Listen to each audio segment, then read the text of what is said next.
Hello, good evening. Can you hear me and can you see the screen?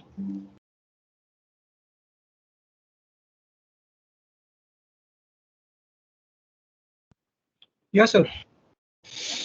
Okay, we'll start then right away. It's 8+7 already. So today is the 11th session, weekly session of this course, Electric Machines 2. And in the last 10 weeks, we have studied mostly about induction machines. For 6 weeks, we had concentrate only on induction machines. 2 weeks we had distributed windings, and the first 2 weeks we had rather general theories about electric machines as of self and mutual inductances and electromagnetic energy conversion. So this is the first class on synchronous machine, and we have only 2 classes, 2 weeks on synchronous machine. So as the name suggests, that a synchronous machine, the rotor rotates at the synchronous speed. Now, this one statement I have made repeatedly in previous several classes, that if you have to have average non-zero torque,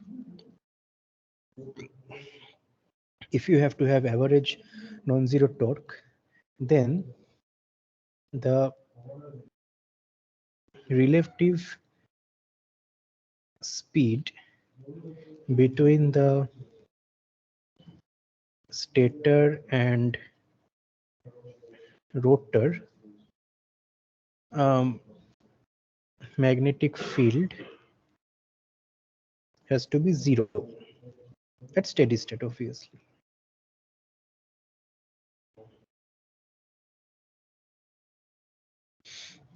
Okay, then only there will be a development of a non-zero average torque at steady state. Okay, now we know that if there is a three-phase distributed winding, and if that is supplied by a three-phased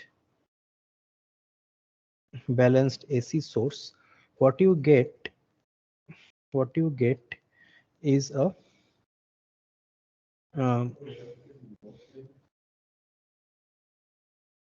synchronously rotating magnetic field.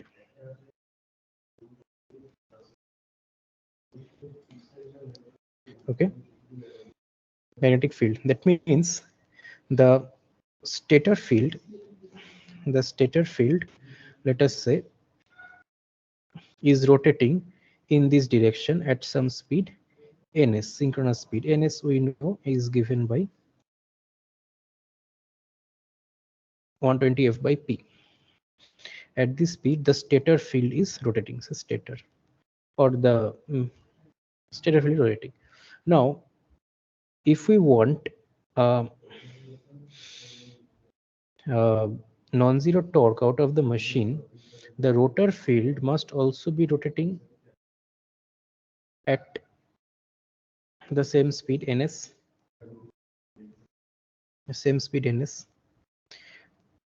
right? Now we know that rotor speed is equal to the synchronous speed, because it is a synchronous machine. That means the speed of rotor magnetic field with respect to the rotor has to be zero. Then only when the rotor rotates at synchronous speed, we see that the rotor magnetic field is also rotating at synchronous speed. So the rotor magnetic field has to be static with respect to the rotor. That means we need a DC field on the rotor.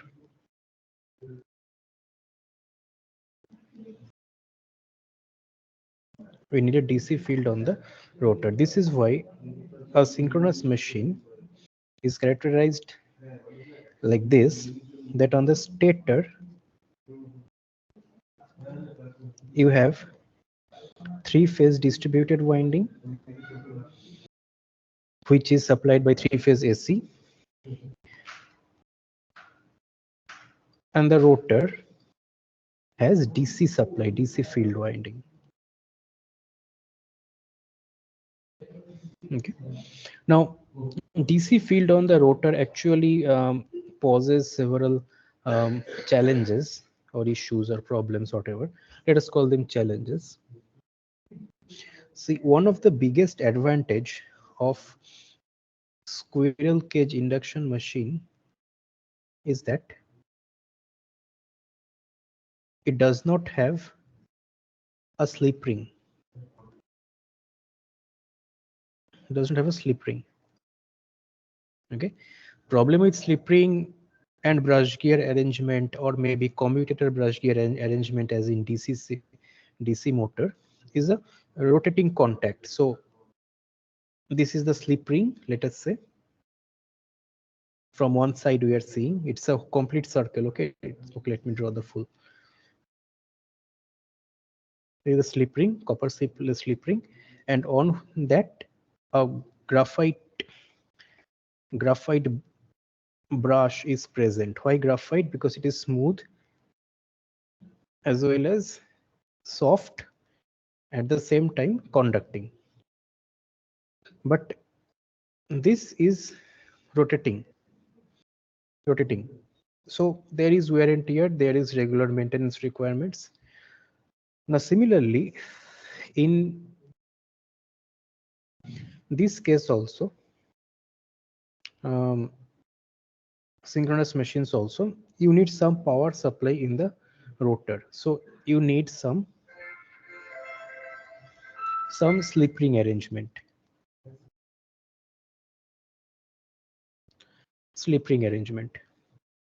Now here you might ask yourself a question that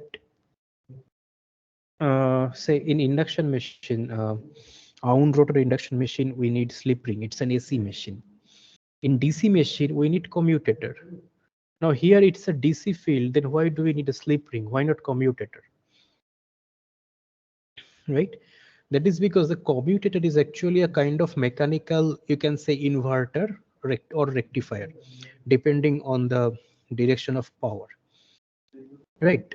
The armature circuit of a DC motor contains AC current, whereas the terminals have DC current. So this commutator is the one that converts AC to DC or DC to AC, whatever. But in this case, both are DC. One DC supply is coming to the shaft. Say this is the shaft of the synchronous machine. These are the, say, electromagnets,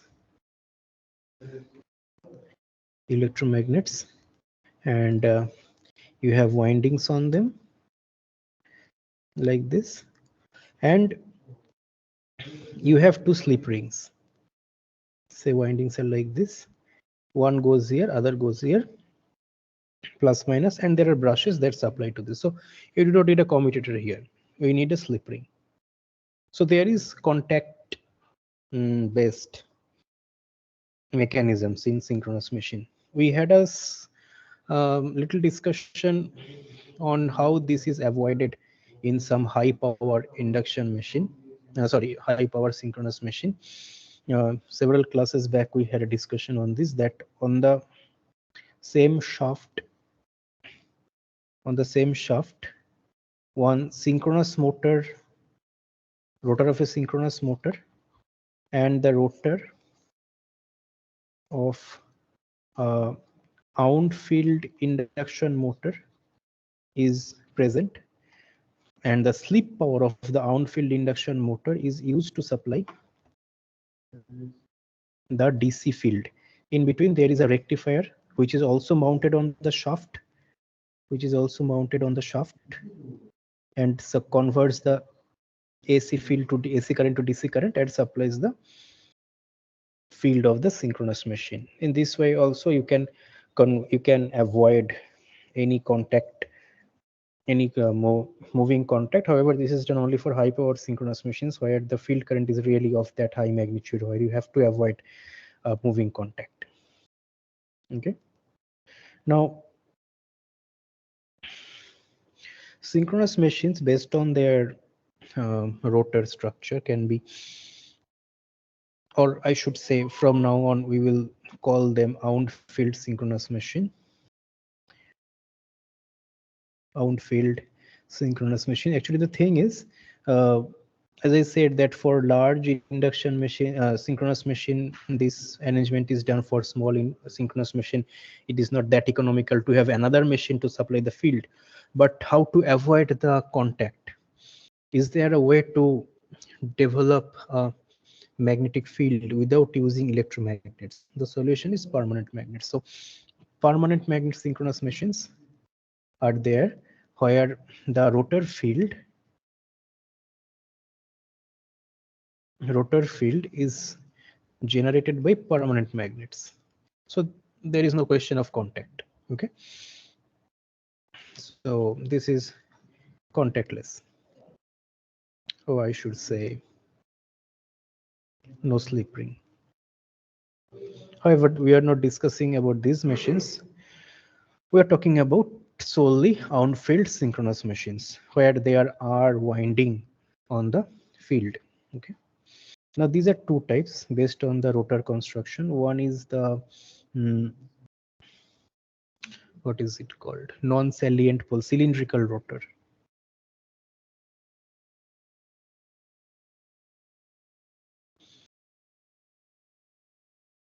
Cylindrical rotor synchronous machine. Another one is the salient pole rotor synchronous machine. Idea is same, to have DC winding on the rotor, but the, say if I call this one, but how they are placed on the rotor, that makes a difference. Cylindrical rotor, the rotor looks exactly like this. There are grooves on the rotor surface through which the DC winding is placed like this. On the other hand, salient pole rotor synchronous machine, they have, as the name suggests, salient poles protruding out of the rotor like this.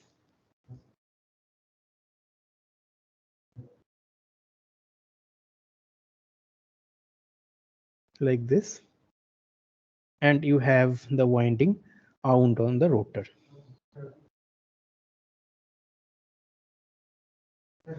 Okay, like this. So the first one is used for high speed synchronous machines.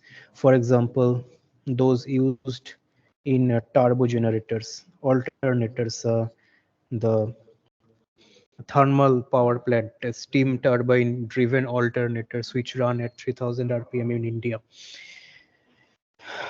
These are used there, high speed. On the other hand, these are used for low speed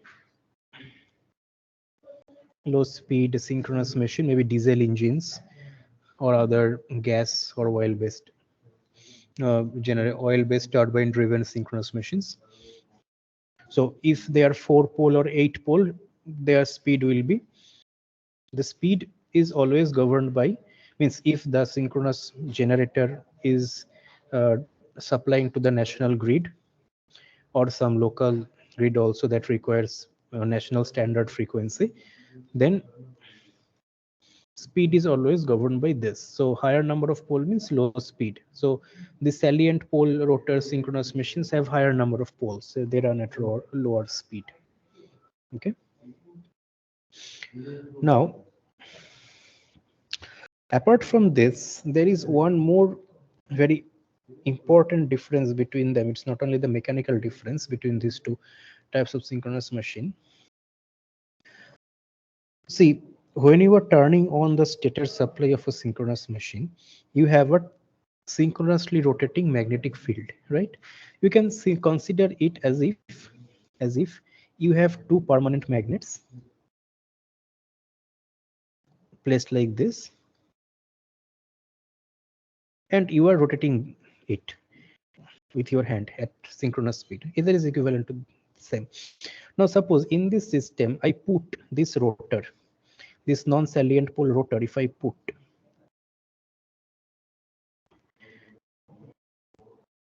the non-salient pole rotor, will it see any difference? It will see some magnetic field rotating. I am not turning on the DC supply. Thus the stator is turned on. The DC supply is not turned on, so it is just an iron cylinder around which magnets are rotating. So the magnets are seeing, say, uniform reluctance. The cylinder will see a rotating magnetic field, that is true, but it will not have any tendency to rotate. It will not have a tendency to rotate. But think about it, if instead I have the other type of rotor placed, other type of rotor,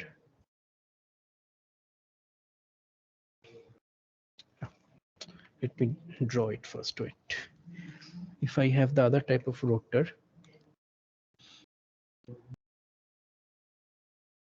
with teeth like this,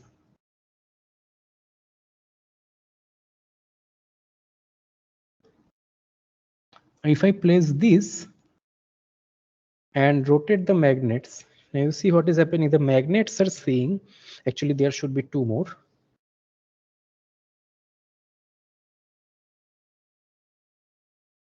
There should be two more.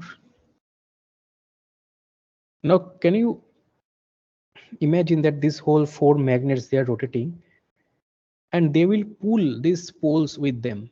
They will pull these poles with them, because now they are not seeing uniform reluctance. They are seeing non-uniform reluctance because the air gap is no more uniform. Okay, this might create a confusion. This is also round. Okay, the non-uniform magnet, non-uniform reluctance is not coming because of the drawing like this.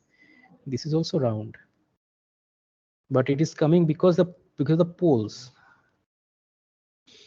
So here it is seeing a non-uniform reluctance, and that's why even if you do not turn on the DC field, you will have a torque. Even if you have not turned on the DC field, you will have a torque. This torque is called reluctance torque.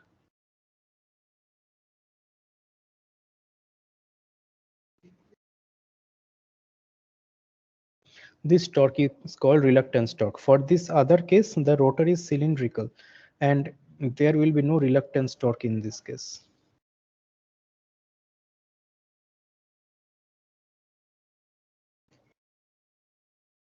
Sorry, no reluctance torque in this case. In this case, there is some reluctance torque. Okay, so this is the difference between the two major types of on-field synchronous machines. Now, a synchronous machine, if you see, it has, say, if I draw stator winding of one phase, so like this and this, and there is a DC field, say like this, which is rotating. It is rotating. It can be proven the other way also, that if you have a magnetic field like this and a winding inside which is rotating, same thing, both the cases, whatever you do, there is an EMF that is induced. EMF that is induced in the system, and that EMF is a sinusoid in the winding, sinusoid EMF. So This is the supply voltage. The supply voltage, let us say, and this is the EMF. So supply voltage we call V, EMF we call E, and there is some impedance here, machine impedance, call it synchronous impedance. So this is the per phase equivalent circuit of a synchronous machine. It's this simple, just two voltage sources connected through an inductor, through an impedance, let us say RL, and or else we can call this Z angle theta if you wish, and if you want to write say V and D. Okay, and some current I is flowing.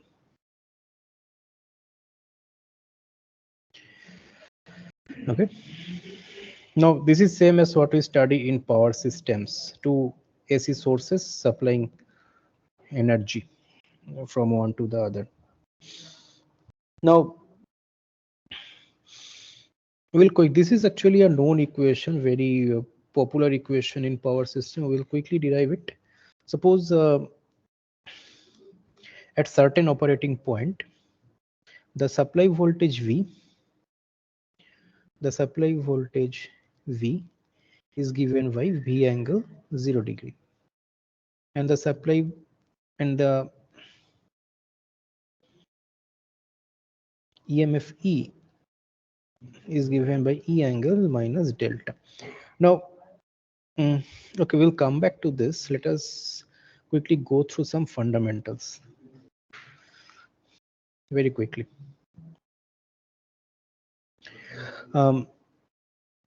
Say what happens in a DC circuit. Any element,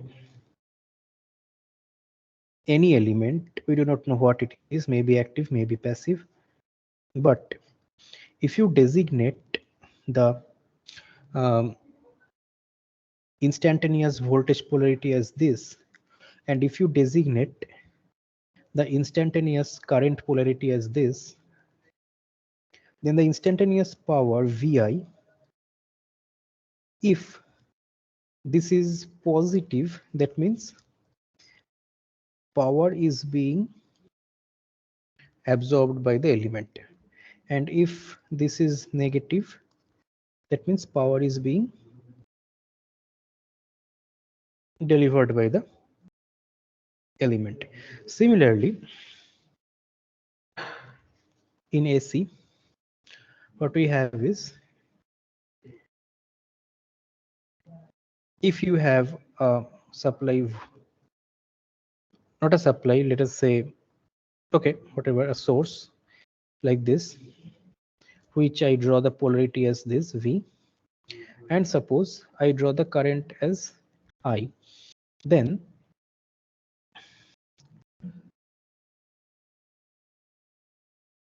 if this is the phasor of V and I divide the whole plane into two, as long as the current vector is somewhere in this 180-degree zone, 90 degree, is somewhere either here or here, as long as the current vector is here, it is delivering the power. It is delivering the power. Okay, and as long as the current is on the other side, this element is absorbing the power.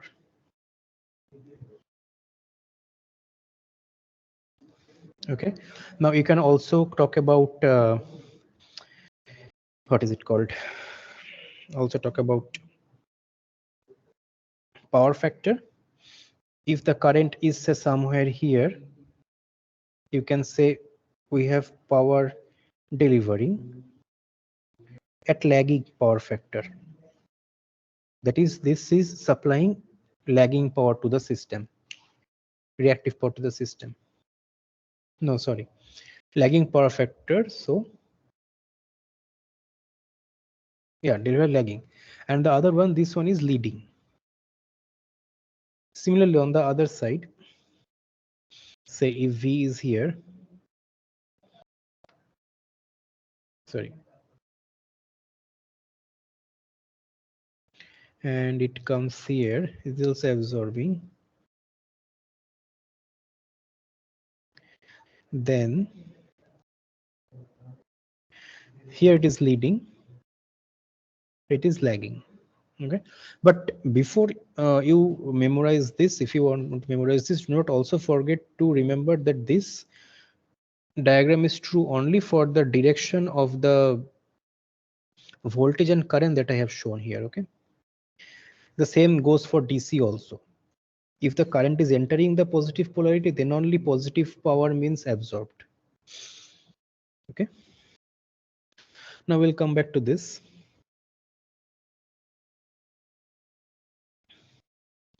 So if you have it's this like voltage and EMF like this, then the current,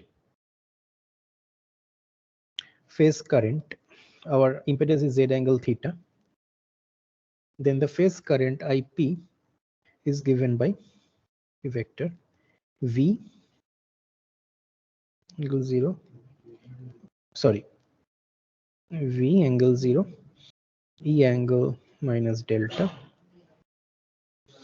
and by So, Z angle. Yeah.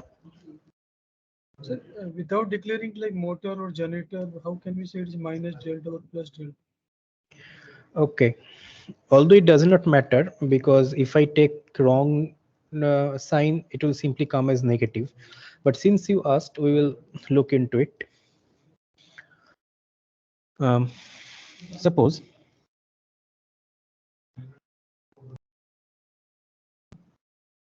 you have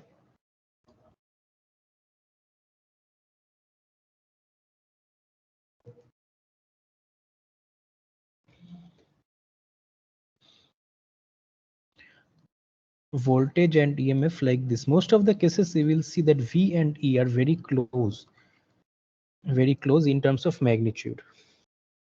Okay. Now suppose we are talking about motoring. Okay. Talking about motoring.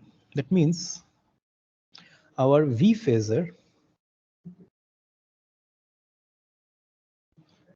V phasor is somewhere here. Let us say I take V and E to be equal in magnitude. Let us say, not in compulsion, but for easy understanding or easy drawing of the phasor.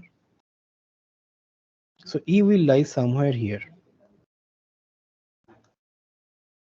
right? Now you see, what we said is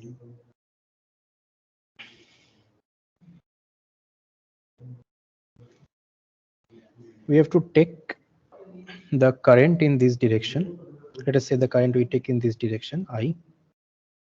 So how do we have V equals IZ plus E.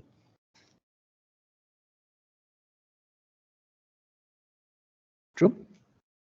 Now just a minute, let me just refer to the phasor once.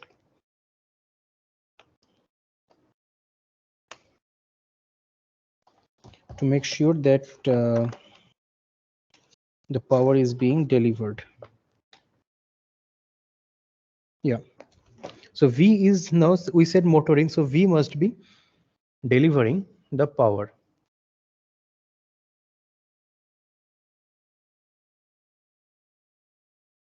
So suppose, so I has to be in this zone, somewhere here.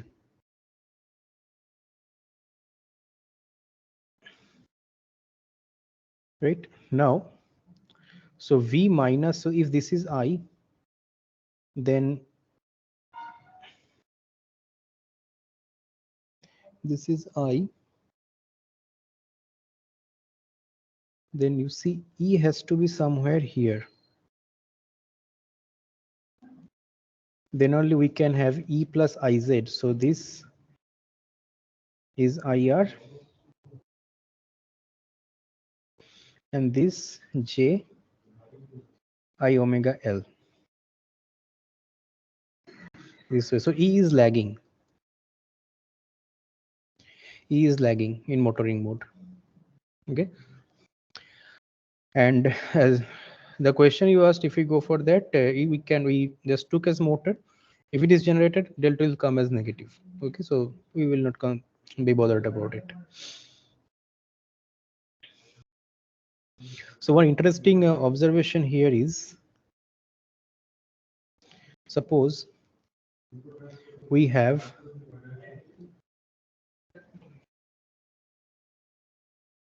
this one system and another system, DC.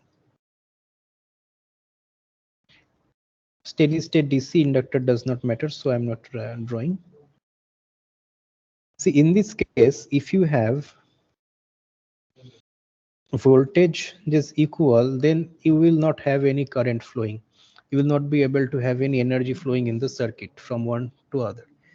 But in this case, if you have same voltage, then also it is possible to supply the power by just changing the frequency. Sorry, by just changing the phase difference.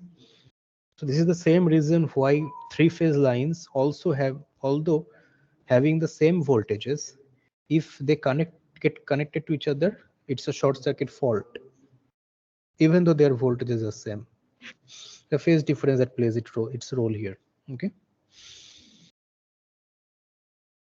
So we'll quickly derive this because we will need this. So this is what we have. So now complex power P, say in three-phase machine. So 3 voltage times current conjugate. Okay. So voltage times current conjugate, it becomes 3V times V. The angles get reverted.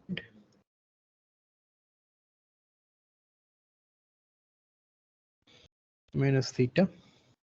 So this gives 3V squared minus 3 EV angle delta by Z angle minus theta.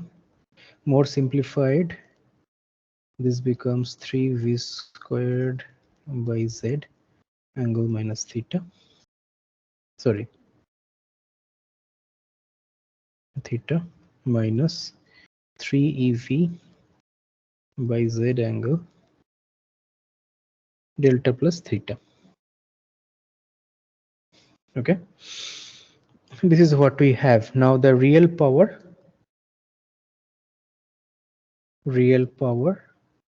which is nothing but the real part of this complex power. So that is, just take the cos components, cos theta minus 3V by Z cos delta plus theta, and the reactive power is the sine components.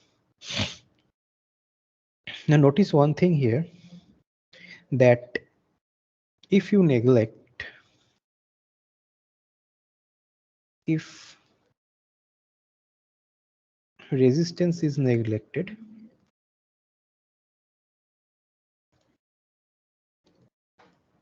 in Z, then Z angle theta is actually Z angle 90 degree. That is, theta is equal to 90 degree.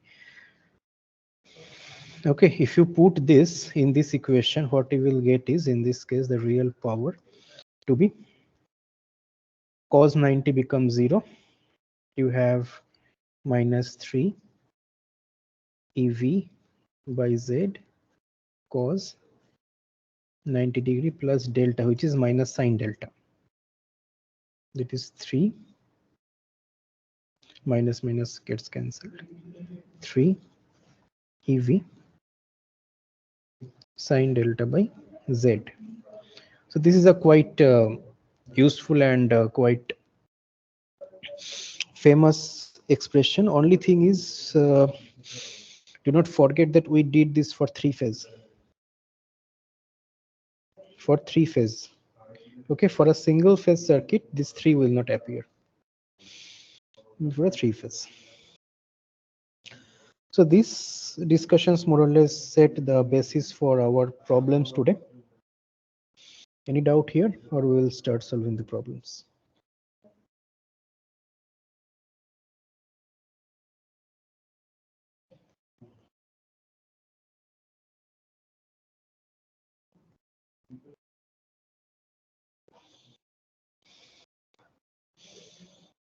Okay,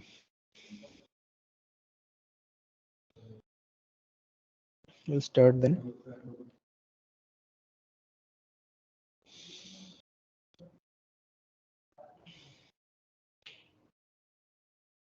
So a three-phase 350-volt line to line, again star connected round rotor synchronous generator,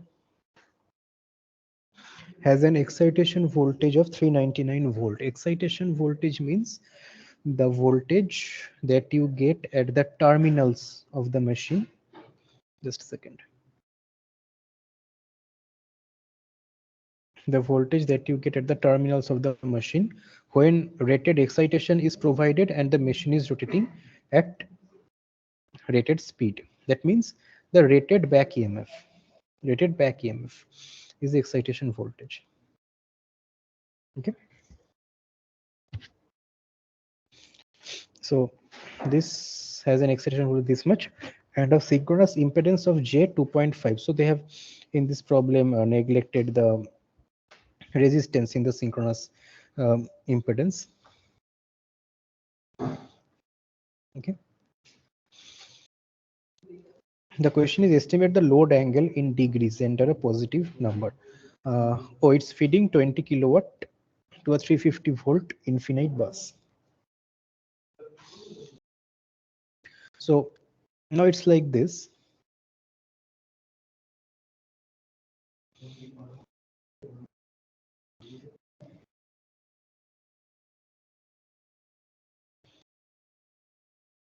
This is V, this is E. We saw that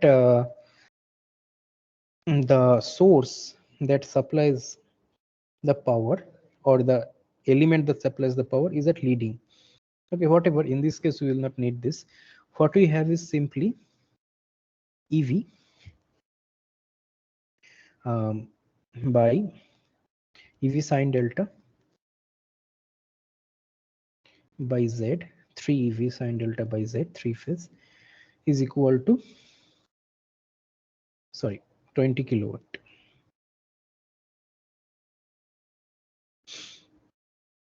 Now this is per phase equivalent voltage, equivalent circuit, and it's a star connected system. So we have to convert both of them to per phase voltage from line voltage. So E is 399 volt and V is 350 volt divided by Z is 2.5 sine delta. So this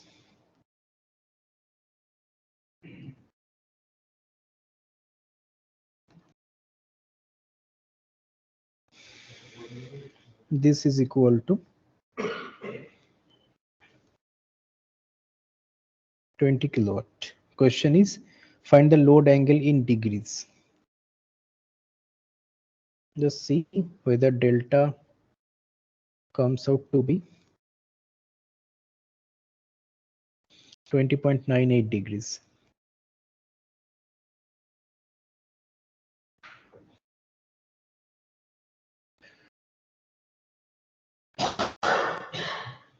Sine delta will be something like 0.358.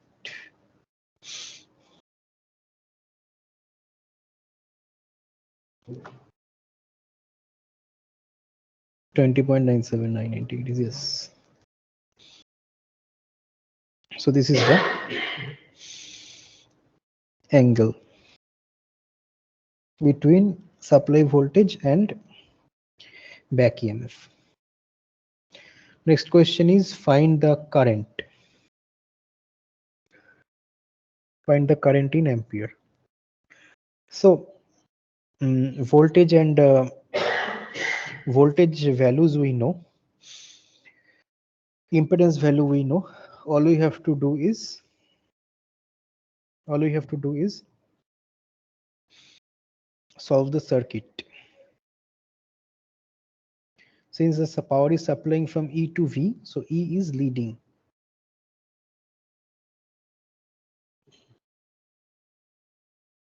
So it will be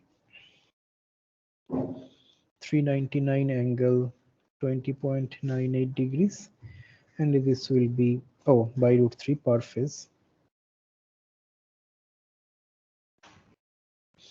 and this will be 350 by root 3 angle 0 degree, and J 2.5. You can use your calculator to directly find out the current vector.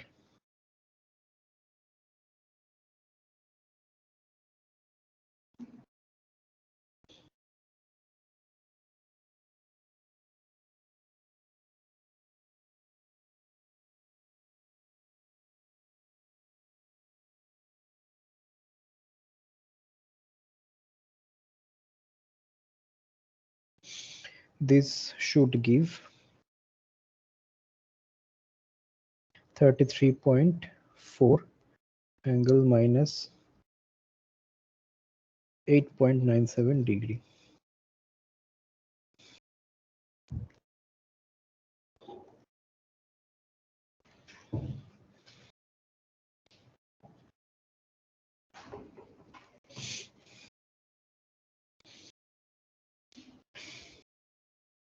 Okay. The next question is estimate the power factor. Power factor is simply cos 8.97 to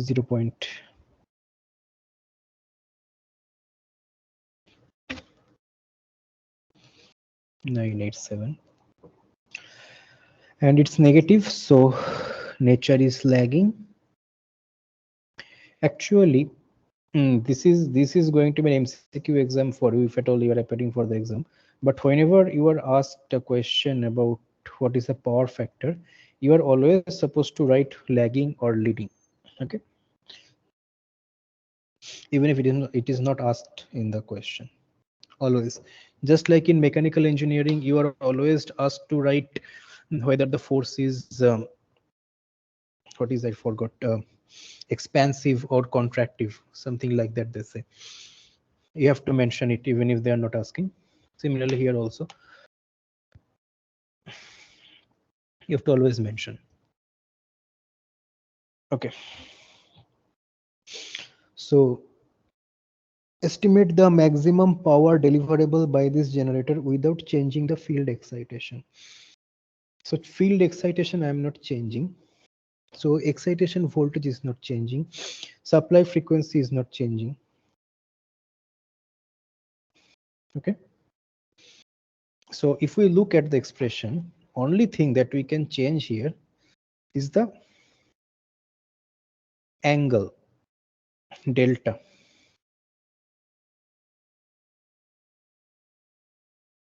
So this is the 3 EV sine delta by Z is the real power.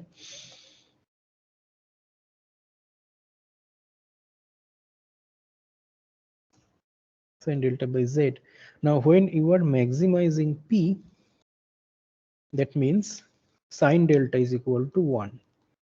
That is a peak load angle, 90 degree. You have to operate at delta equals 90 degree to have the maximum power flowing out of the generator. Okay.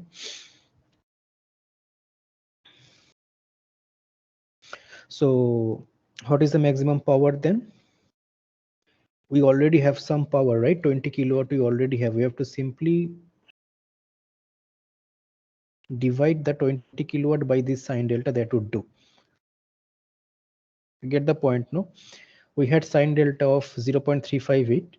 If you simply divide 20 kilowatt by 0.358, That should be this answer. Or let us do it once again. 3 times 1 by 3, because 2 1 by root 3's come. So 399 times 350 by 2.5. This gives 55860 watt.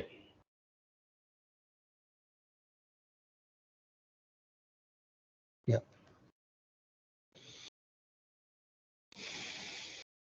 Okay, so this was question on generator.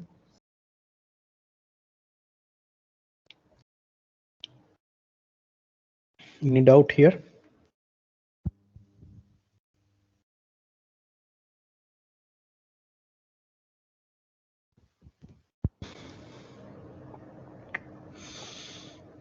Okay. No, sir. It is a Okay, we'll go simple to the next circuit. question. Yeah. Most of the on-road or synchronous machine questions are like this only. You have to just solve the circuit. In some cases, you have to take help of the phasor diagram. That's all. Yeah.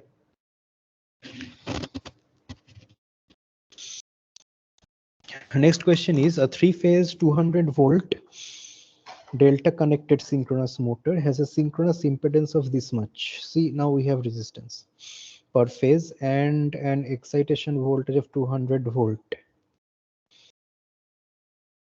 line to line. Rotational loss is 800 watt. It's a synchronous motor. Excitation voltage is also 200 volts. So see, this is a case when your supply voltage and back EMF are same. For a DC motor, it is impossible. There will be zero power. For AC motor, it is possible because you can have a phase shift and you can let the power flow.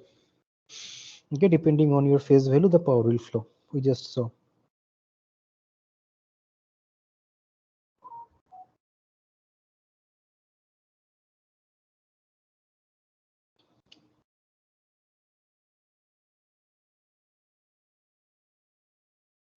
Okay, sorry, got distracted. Mm. So we'll start again with drawing the equivalent circuit. It's a motor now.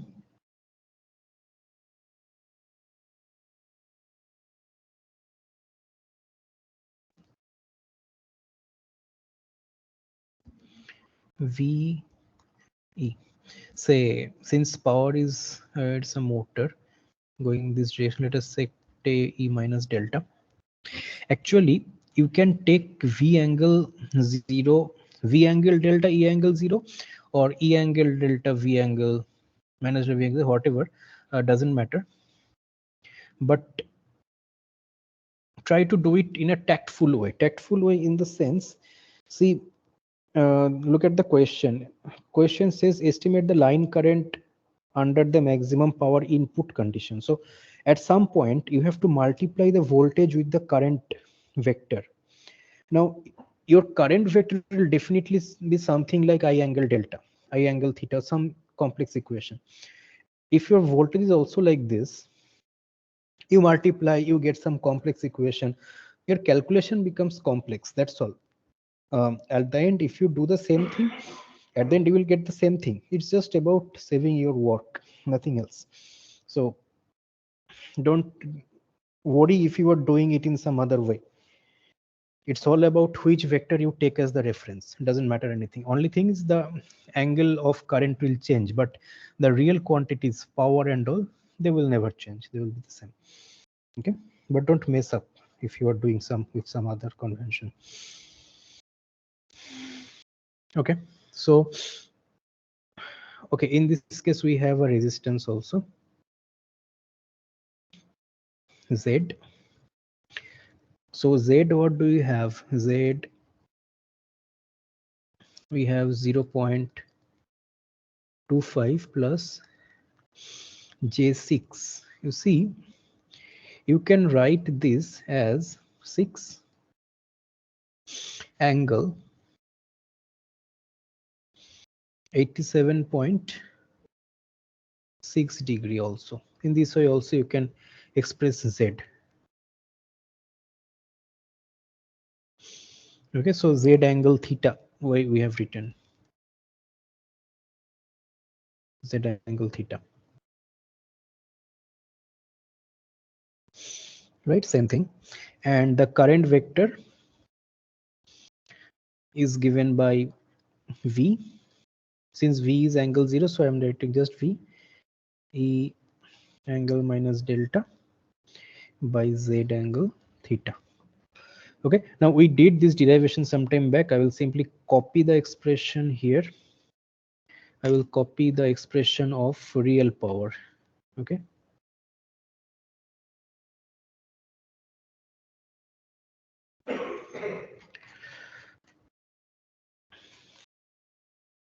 the expression of real power I am copying. This is what we derived some time back. Now the question is, estimate the line current in ampere under maximum power input condition. Okay, let us go back once again and see our derivation. See, in this derivation, what did we do? We did v times I primed. V times I primed. That means, or I conjugate, whatever. That means v times current. So this is input current. Okay, this is input current. Sorry, input power. We did v times I to get this expression. So this is input power. Now, question is, what is the maximum input power condition? Maximum input power condition. You see, theta is not in our hand. Theta is a constant. It's a machine parameter. So the first term is constant. The second term is something that we can play with. So in order to maximize real power, we have to minimize the second term because it is minus second term. So the minimum value of the second term will come when, so if I write real power, real power is maximum when cos delta plus theta is minimum, that is -1, that is delta plus theta is 180 degree. This is when you get the maximum input power. This is the condition for maximum input power. Now the question is line current under the maximum input condition. So in line current, you see we have everything, just delta was unknown to us. Now we know delta also, and since this is a delta connected motor, so phase voltage is equal to line voltage. We need not convert anything. So it is simply that at max input power, the current vector is 200 minus 200. So what is minus delta? Minus delta is theta minus 180 degree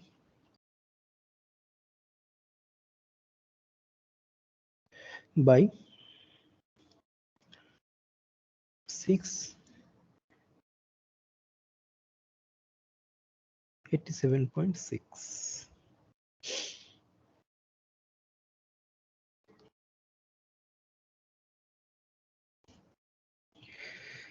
I. Now what is this current I? This current is phase current. Phase current IP. So line current is √3 times phase current. Now let us talk about magnitudes only, because now we have to again then consider phase and all. So √3 times IP, if you do √3 times 200, say modulus 1 minus 1 angle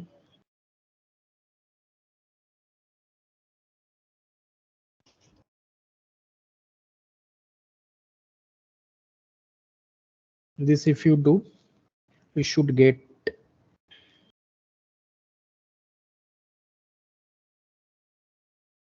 ampere. Check it once and let me know.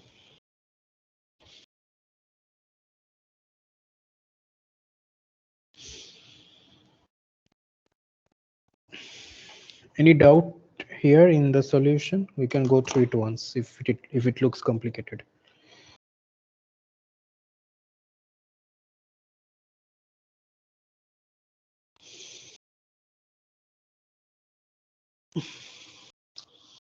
Wait for some time for your confirmation, then we'll go ahead, or for your doubts also.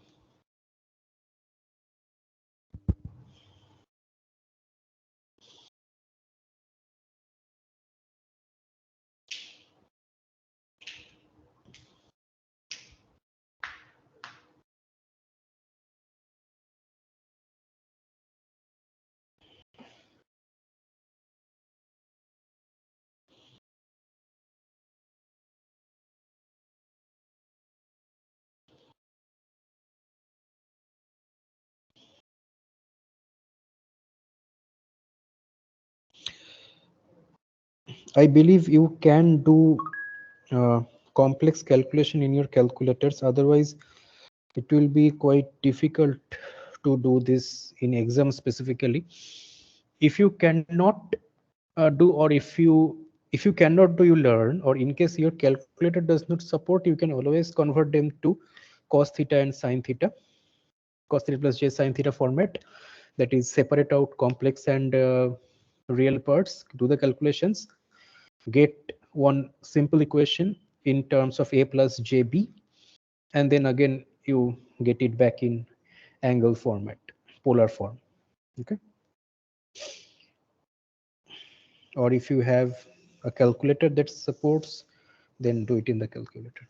Okay. One model we mentioned some time back, I'm not advertising, this is the one that I'm using for 9 years. This is fx 991 es.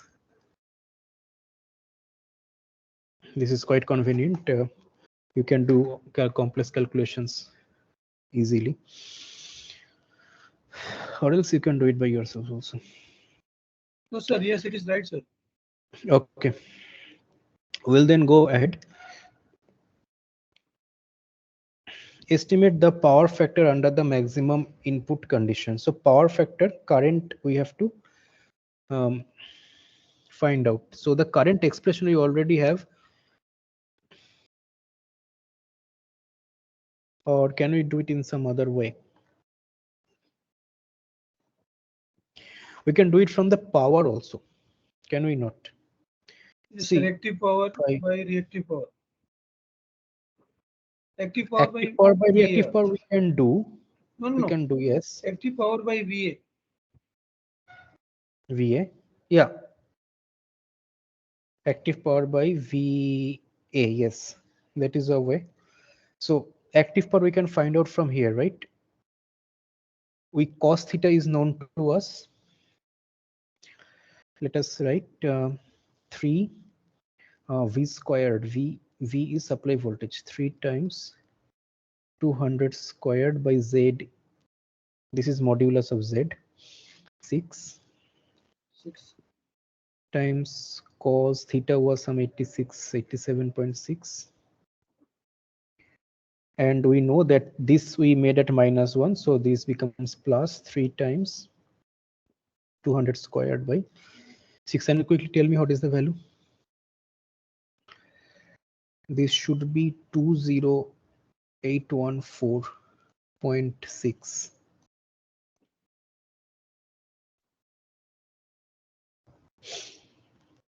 So this is the real power, three-phase real power, and we know that three-phase real power is also given as √3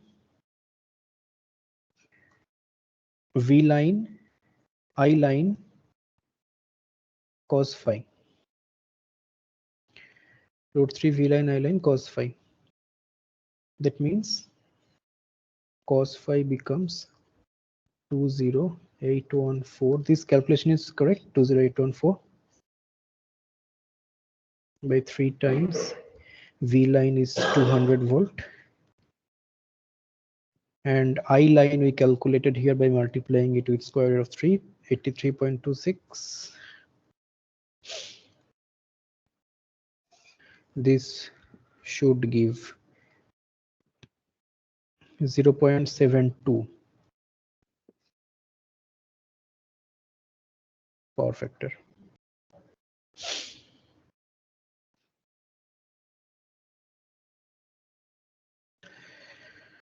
Okay. Estimate the net shaft power under maximum power input condition. So quickly we will have a look how it looks. It's much easier.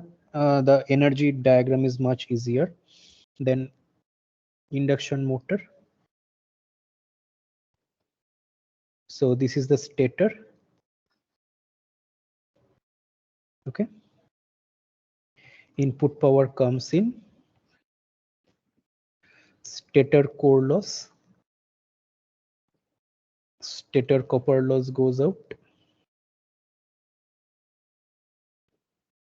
Okay. This power goes to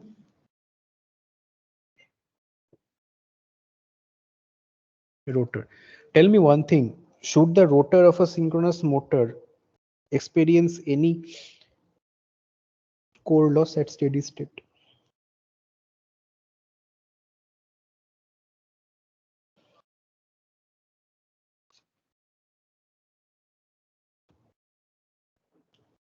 No, sir. Zero. It should not. It's a static Ideally, it with should not. respect. And the rotor core rotor winding gets power from some external supply. So rotor, we are not taking any loss. However, mechanical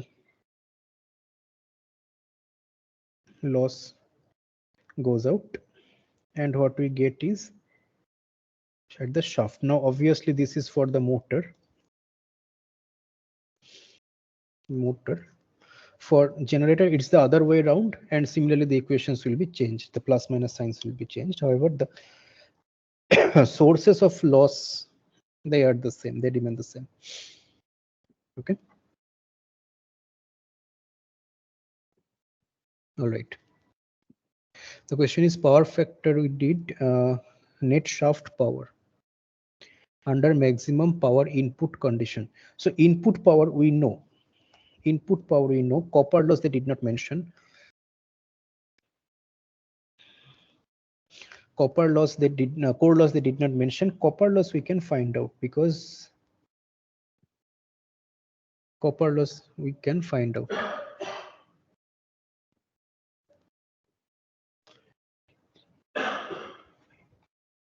Mm, what is the per phase resistance? Per phase is what? 0.25. 0.25. So 3 times R times I squared. Now notice one thing here. The current that we derived, that was line current. Copper loss we are doing per phase. Okay, so per phase current we have to find out. Line current was how much? 83.26 It's 1733 watt something. by root 3 squared. 1733 Watt. what? Did I do it correctly? 3I, this was line current. So line current you have to convert to phase, then only you get the per phase loss. Yes. Yeah, it is correct, sir. Yeah. So copper loss we have. So shaft power, just two losses we have to subtract. One is the copper loss. So 20814 is the total. 20814. From there we subtract the copper loss, and I think the mechanical loss is somewhere given. Mechanical rotational loss 800 watt. 800 watt they have 800 given, lab. so that also you subtract. How much?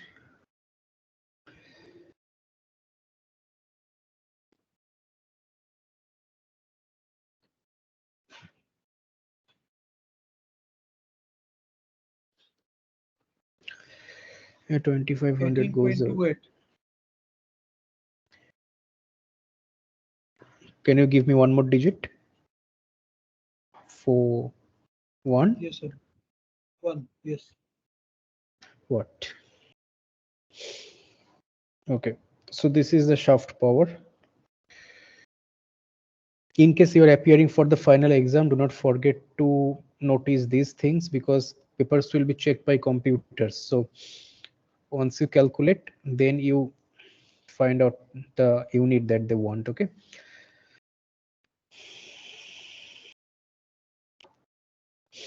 Okay, estimate the efficiency. Efficiency we can find out. It's output power by input power. Sorry.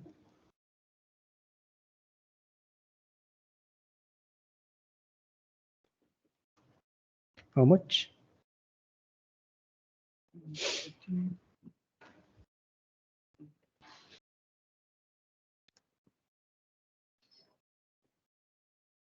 87.8. 0.87.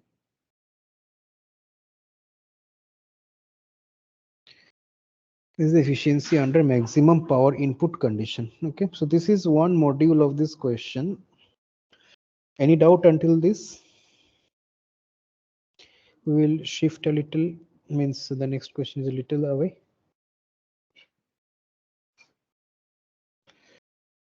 Okay. Now the question is estimate the line current under maximum power output condition. Just as see once. This problem we did using this equation. This equation we derived by doing 3 VIP star.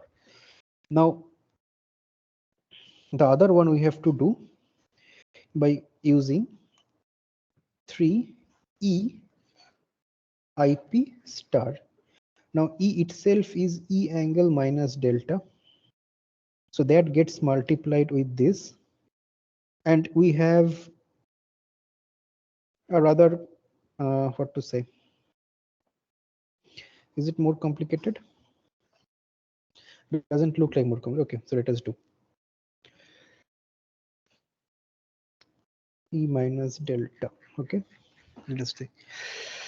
You have to do the calculations for me, okay? Maximum power output. We will Sir, do it once please again. do the Yeah. full calculation. Yes, yes, I am doing the full calculation. Okay. Just the numericals you have to do for me. Yeah.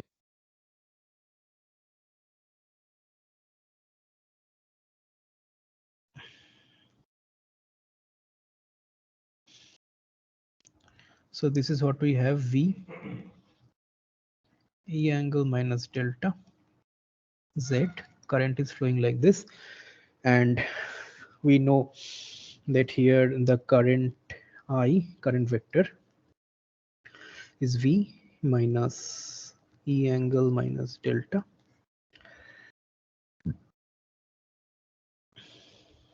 Okay, let me erase that part. I was going to tell you something and that got.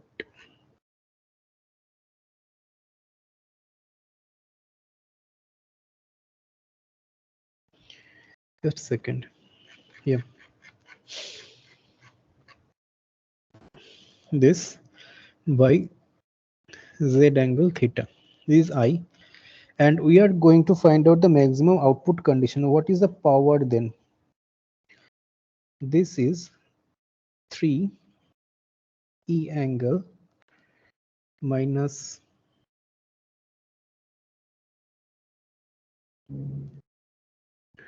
delta times, we are doing the output. So this side we are doing maximum output power. This side we are doing times I star. So that is V. Okay, I will do it here.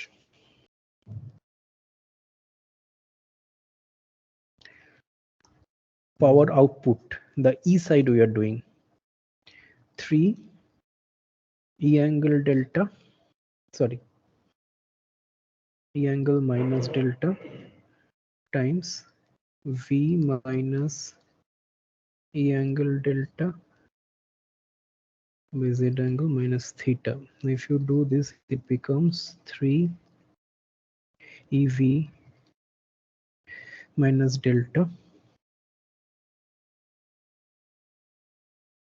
minus 3 is squared by z angle minus theta. If there is something wrong, tell me. Equals 3 EV by z angle theta minus delta minus 3 squared by z angle theta. Is it correct up to this?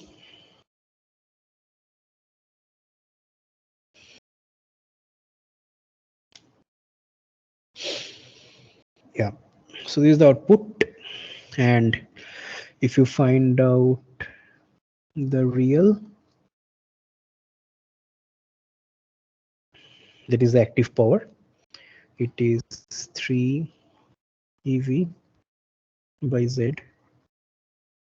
cos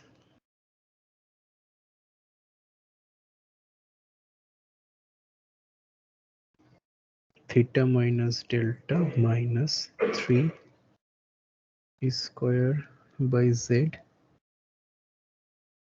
cos theta. Right, so this is the output power. No, sir, where is that angle of E square?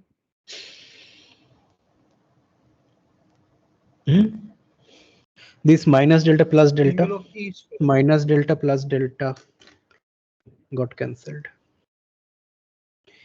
Oh, See, we did I star. okay, okay. Yes, yes, yes, sir. Okay. Yeah. Okay.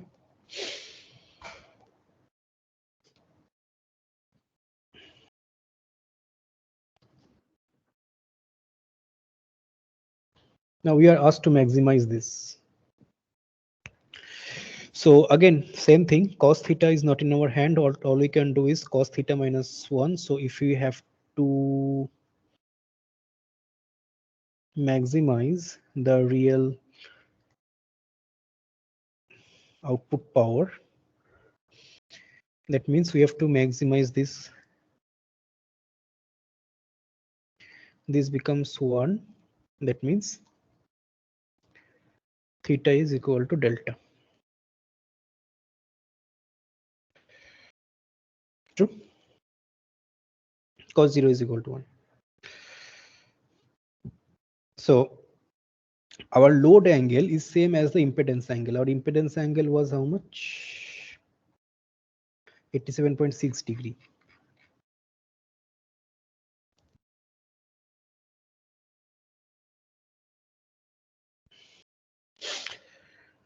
So estimate the line current under the maximum power output condition. So now we can do. We have everything at our disposal. So I line is root 3 times, that is the phase 200 minus 200 angle minus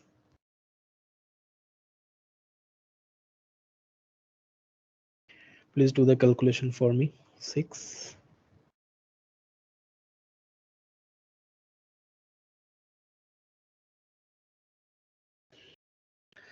just do it and let me know.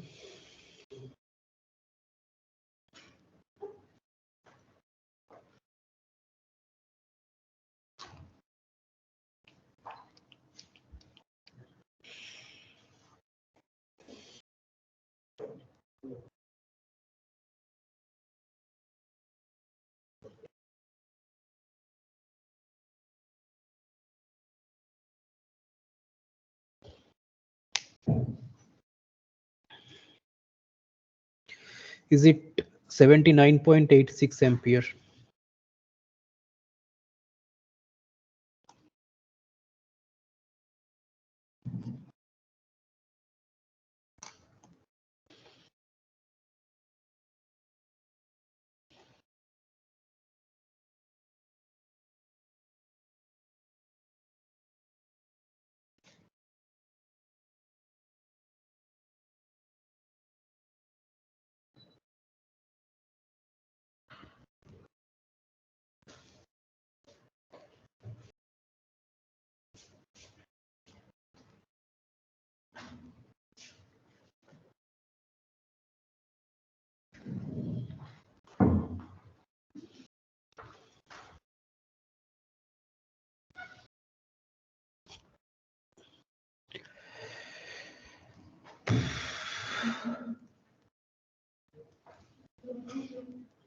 Are you doing?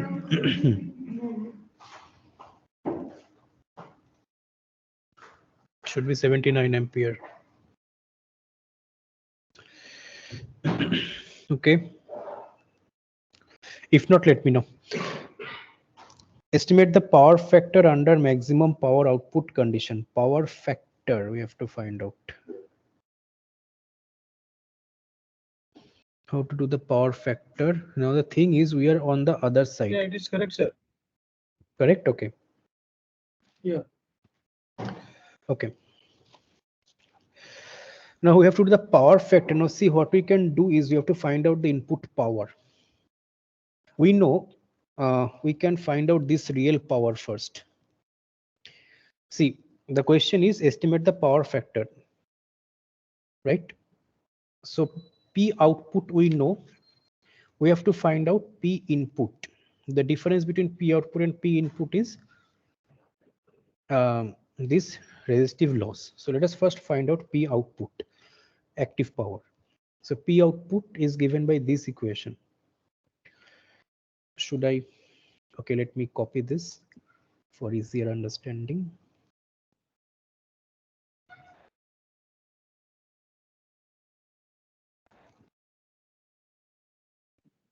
This is the P output. And what do we have? At maximum output power condition, we have this equal to 1. So 3 EV by Z minus, and E is equal to V. So we can write E square. Anyway, I'm not writing. May cause confusion to someone who is not in the class. My cos theta. Theta is known. Can you find out output power? 3 times 200 squared by 6 minus 3 times, oh, times 1 minus cos 87.6 degree. How much is it?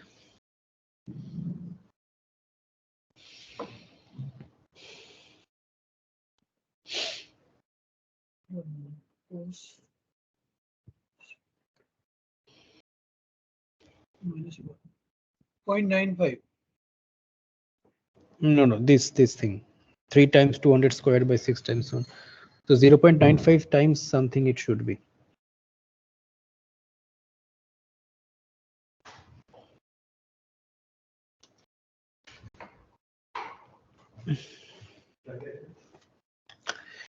Let me do 3 times 200 squared by 6 times 1 minus cos 87.6. 19162.5.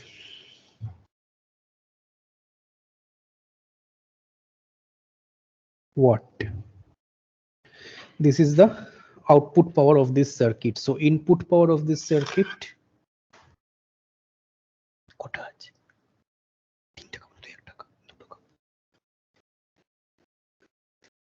ঠিক আছে? Okay, this is P output. Then P input is P output plus copper loss. So 19162.5 plus 3 times, again line current was 79.86, 79.86 by root 3 I square times R was 0.25. How much? It's a plus 79.86 square times 0.25. 20756.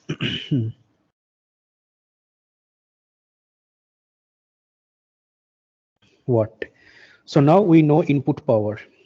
We can find out power factor. Power factor is simply output power 20756.9 by root 3 VLIL.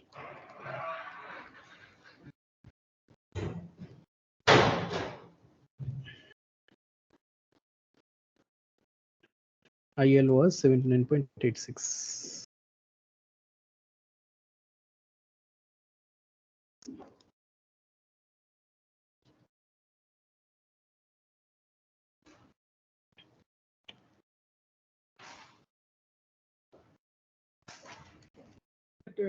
mechanical losses. Mechanical losses, should it come here? See, this is output power, they said. Mechanical loss is constant, right? So when you are maximizing output power, just maximizing the power absorbed by the back EMF source, hypothetical back EMF source, is enough. This power, the power that this E angle minus delta absorbs, that goes to the rotor. From there, mechanical loss goes out and we get the shaft power. So mechanical loss is not at all in the scene. For the input Yeah. power, sir. Why? This is the circuit. This is the circuit. The power PO is absorbed by E. And with that, we add the copper loss. We get the input power. Where are you getting mechanical loss here?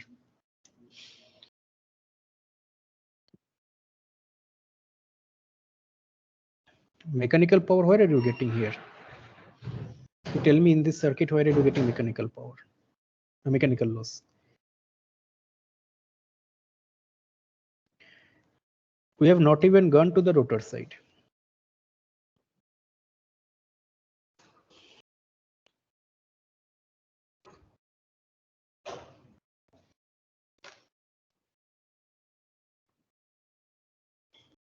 We found out how Okay. much energy is being absorbed by the back EMF. With that, we added loss, copper loss, and we got the input power.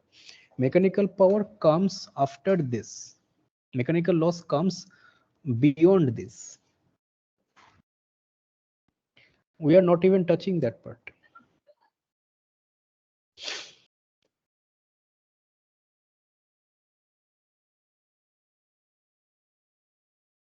Okay.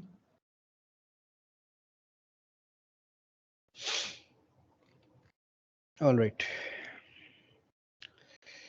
This is the cos phi power factor.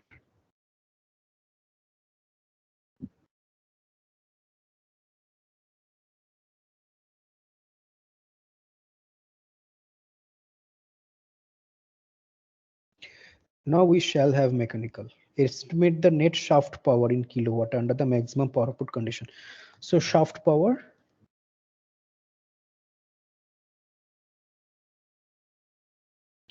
is PO plus mechanical. Sorry, minus mechanical. That is 20756.9 minus some 800 watt was given, I think.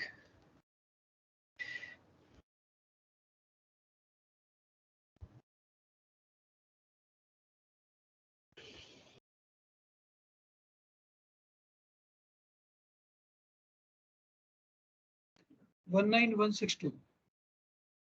Huh? 191. 19162 minus 800. Oh, sorry. Yes, yes, it's PO. I wrote PI.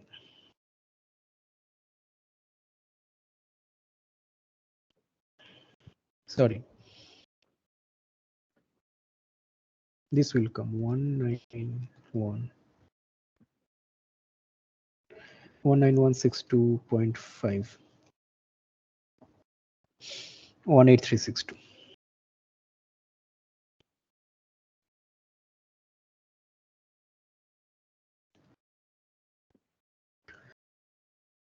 The shaft power. Estimate the efficiency under maximum power output condition. So input, output, everything we have. Shaft power is the output power. It's a motor. So shaft power is the output power. By input power, we had 20756.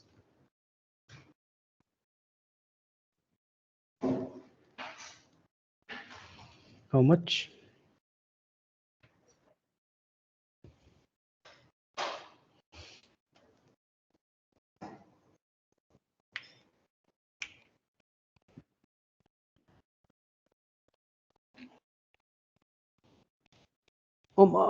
Uh, 88 something. 88 point. 0.46.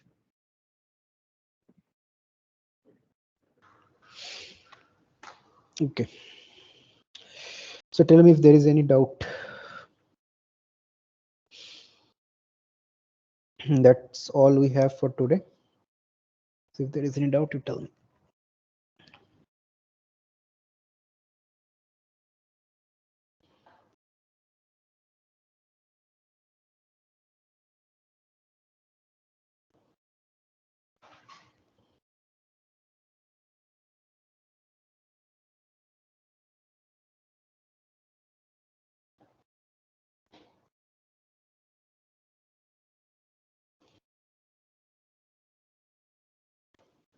Over excitation or under excitation?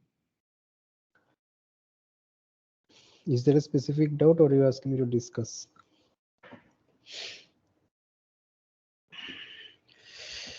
Overexcitation, underexcitation. I don't know. I forgot. Let me see.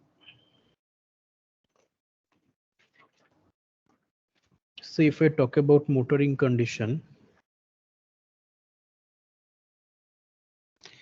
okay, you have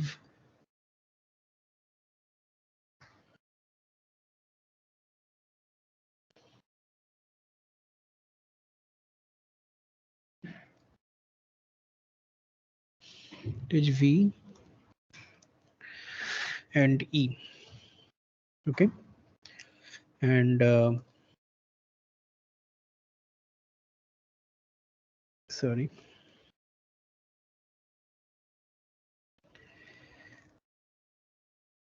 So this is the V you have here.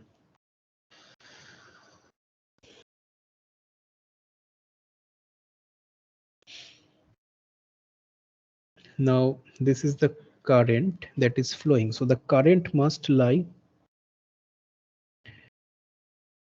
somewhere here on the other side. Okay, then only you can call this motoring. True. Now suppose I draw a condition like this. The current is like this, I. In any case, you have V equals IR plus J omega L plus E, right? So if this is I, then this is IR. Wait a minute.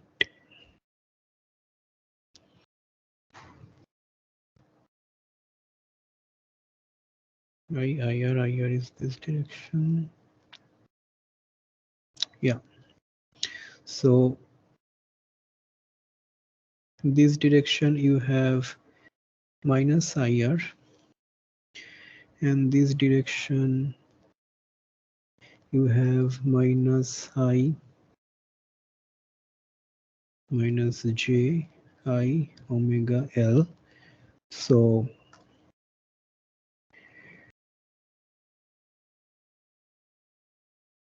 here you have E.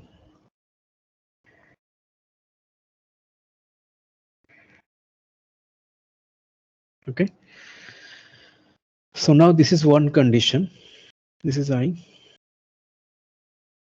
I'm just trying to derive things. I do not exactly. I remember the finally what we will get, that I remember, but the exact derivation from the phasor I do not remember. Let me see if I can derive something. Now in one case you have V here, and if you have I here, so minus IR you have in this direction, minus I omega L, J I omega L. So you have E here like this. So this is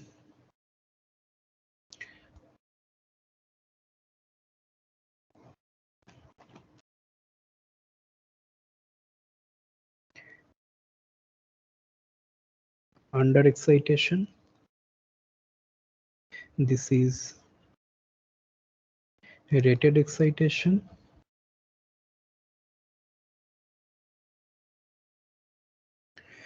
and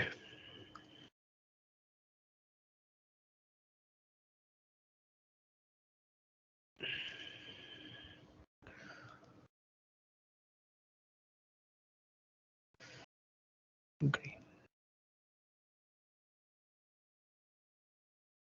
The current has to lie in this half because it is motoring. If I draw the current like this now, then this is minus IR.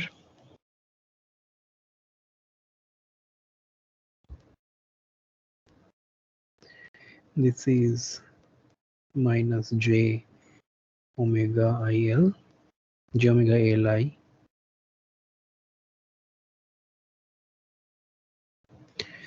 and this is E.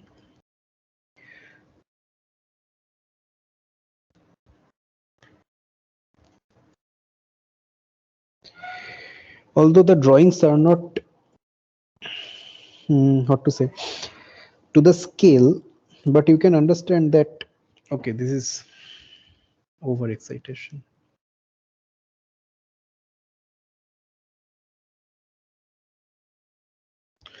You can understand that as we move from figure 1 to figure 2 to figure 3, the back EMF E is increasing, and it is a motor connected to the synchronous motor connected to the supply, three-phase supply. So frequency or speed is constant. Back EMF E is increasing means definitely the excitation voltage is increasing.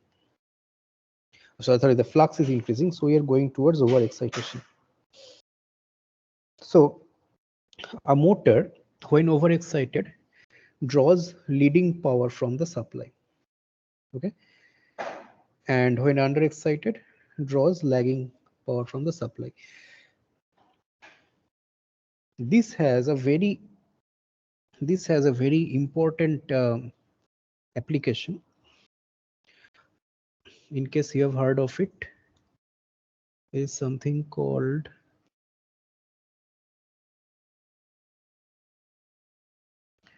synchronous condenser. Condenser is a layman term, or say quite widely used term for capacitor. Capacitor draws leading current. Overexcited synchronous motor draws leading current. So overexcited synchronous motor is sometimes also called synchronous condenser. So suppose, I don't know if we had this discussion sometime back. Suppose you have an AC supply and it comes to your premises. Say this is at the power station, okay, quite far away from your house. You cannot reach this point. Say some 500 kilometers away.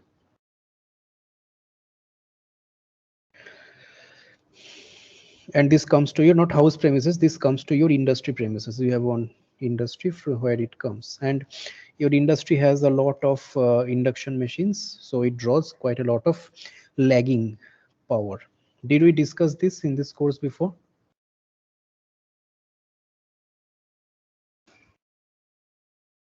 No, I believe. No, And not exactly, sir. okay, and this is current and drawing some current IL, load current. So definitely V, if V lies here, say, let me draw even an worse situation. IL lies somewhere here. Okay, angle is phi. So the active power P that you have is VIL cos phi, and the reactive power Q that you have is VIL sin phi. Now, as long as you are a domestic user, commercial domestic user, This doesn't matter because you your build your electricity bill comes only based on this. And the reason is the domestic loads are not that much reactive. But when you are a commercial consumer, you are running an industry, you are billed based on this also, and the bill of this bill of reactive power is quite heavy. You are billed obviously for the active power and for the reactive power also.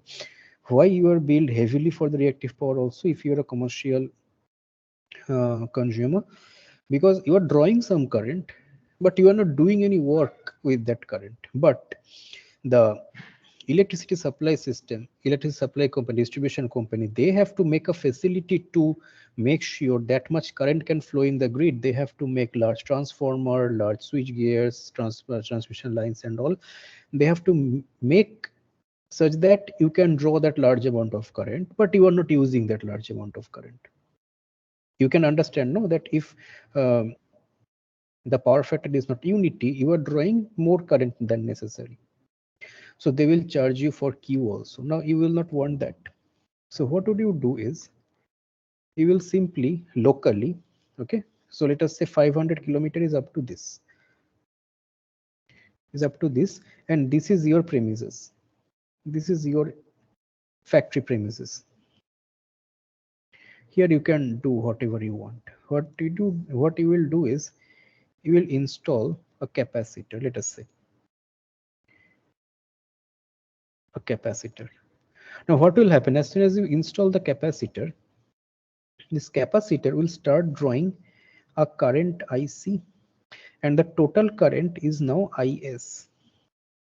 Now let us say this is a pure capacitor. Okay, it draws exactly 90-degree leading current. Now what is IS? IS is IC plus IL. So I am now in the look at the phasor diagram. At the phasor diagram, I am now vectorially adding IL and IC. So IC is 90-degree, V is horizontal, so IC is vertical. This. So now your power factor is improved by this much. Can you see that your power factor angle is now improved? So if I call this theta, theta is less than phi. Notice one thing, the active power that you were drawing from the supply, that is not reduced, that you are drawing as much as you need, but you have reduced the reactive power. In other words, you are generating your reactive power locally, so that that extra reactive current does not have to flow from the grid, from the power station. It is flowing locally. So local generation of reactive power relieves you from the payment of the charge of this reactive power. You can even have a calculated value of capacitance such that this is the voltage, this is the load current, this is the capacitor current, such that you draw exactly unity power from the supply.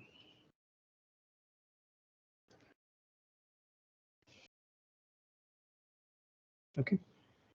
Now throughout the day, your power factor may not remain constant, it will keep varying. So you have to keep varying the capacitor. So what you need is a variable capacitor that will run in closed loop, such that your power factor is always compensated to unity.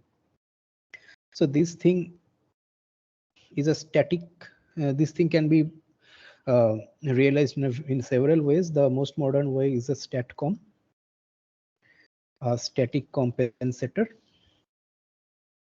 A statcom is nothing but a three-phase inverter like this. Sorry.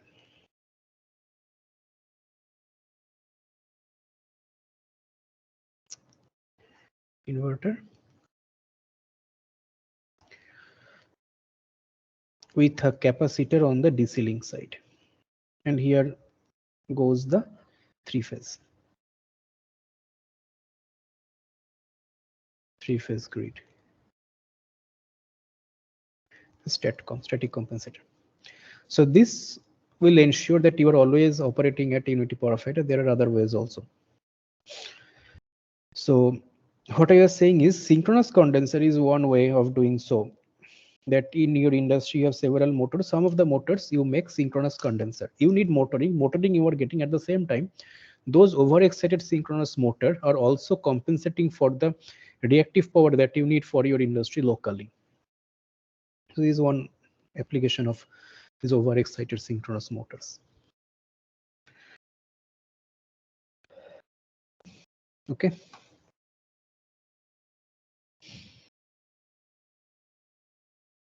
Yes, sir.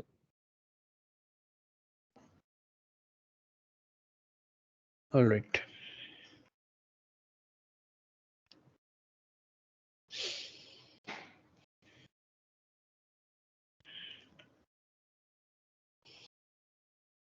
What about overexcited generator, sir? Generator actually, there are two cases. You have to consider them separately. The one case uh, is a standalone generator.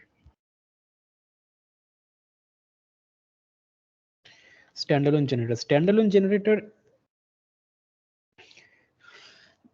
thing is the how to say, the E, back EMF E, or the open circuit voltage E, that is proportional to the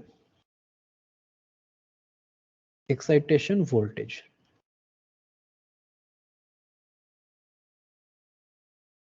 Okay, and the power factor, that is completely a function of the load. Standalone, you have a generator, say I am drawing one phase, just one phase I am drawing. You have R, L, and some load you have. So whatever load you have, in that way you have the power factor. If you have UPF load, you have UPF at the end, and the voltage you will be controlling by controlling the excitation voltage. Standalone generator. And if you have the other case, the grid connected generator,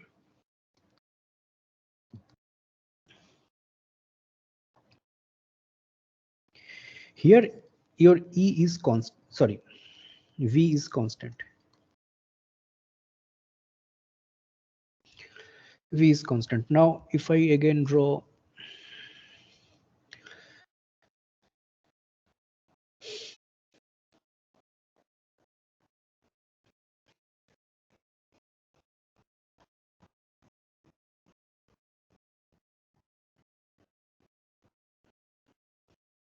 V and D,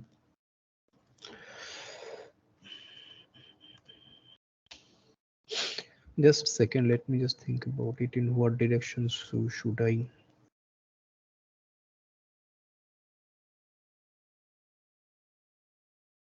I am taking the current in this direction. Okay, but since I am taking the current is in this direction, and power is absorbed by V,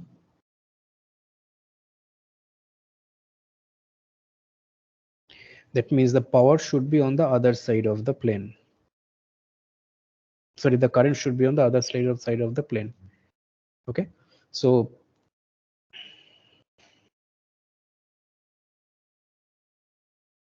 or should I change it? Say if I change it, so just a minute.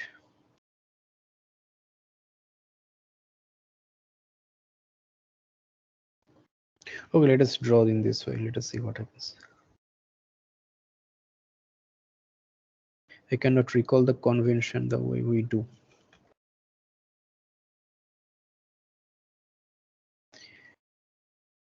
Suppose you have a current like this, and in this case also you have V equals Iz plus E, right? So if this is Iz, then In this direction you have minus IR, and in this direction you have, so this is minus IR, this is minus J omega IL, a little bit. We have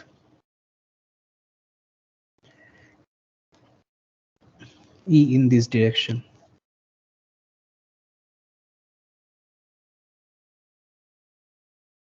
Just notice one thing, that I have taken I in this direction, that's why my phasors are looking like this. In your book, if you see I the other way, their phasors will be like something else, but however, it's the same. Sir, is a grid connected means you are supplying power from generator to the grid. The V Yes. is the grid voltage. So the Hmm. current should come towards the V. Does it matter? No. If it comes towards grid, just the phasor that I have drawn here, I would have drawn it like this, Okay.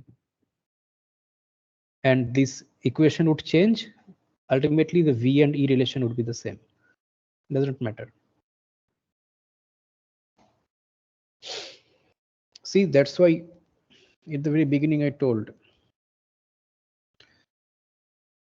here, if it is like this, it is a source current coming out, then right side is the delivering, left side is the absorbing. It's a generator, so I know that the current, if I draw like this, it should be on the left side. Then only I can say that V is absorbing power. Okay.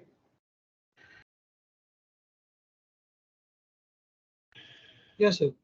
Yeah, cos is more than 90 and theta is more than 90 degrees, so cos phi is negative. Cos theta is negative. Okay, so this is one condition. So this is leading condition,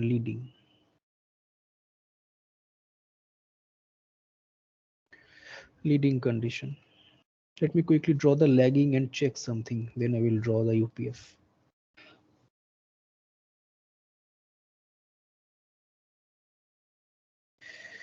So this is V, and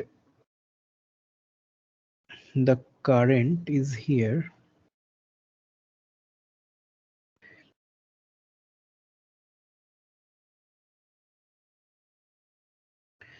So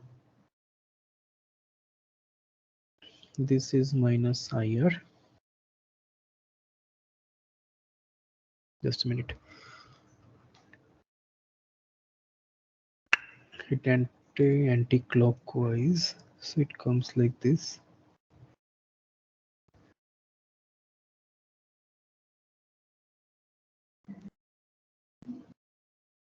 Just a second. It goes like this. This J. So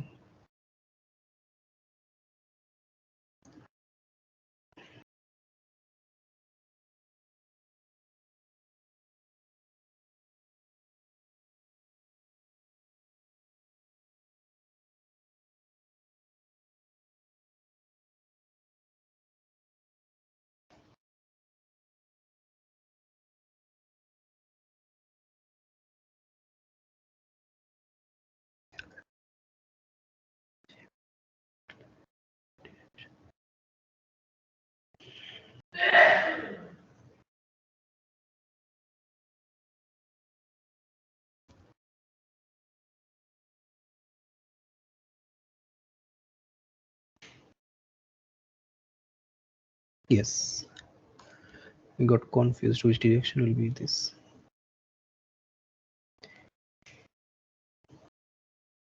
This is lagging. Let me just check.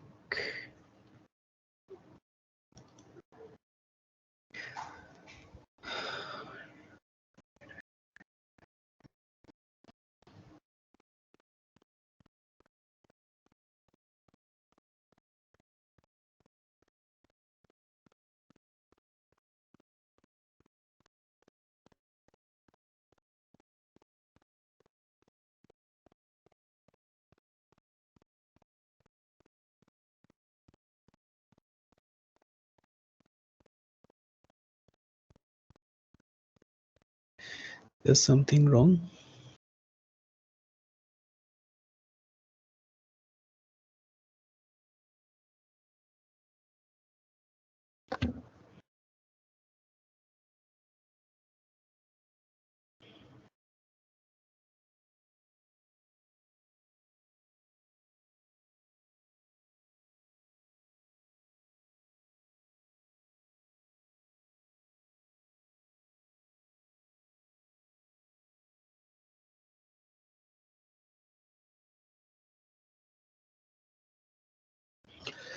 I was expecting this to be, this is leading,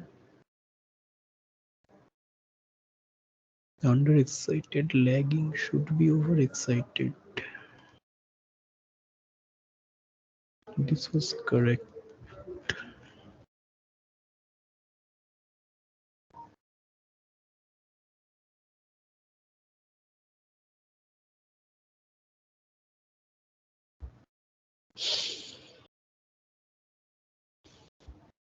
Okay, let's leave it for today. I'm a little confused here. Maybe the phasers are wrong. This phaser is wrong. It's okay, sir. In the next class, Next, maybe we'll Monday, I discuss. think your Yes, I'm a last little class will be confused there. here. Yeah, Yeah, thank you. okay, sir. Thanks a lot.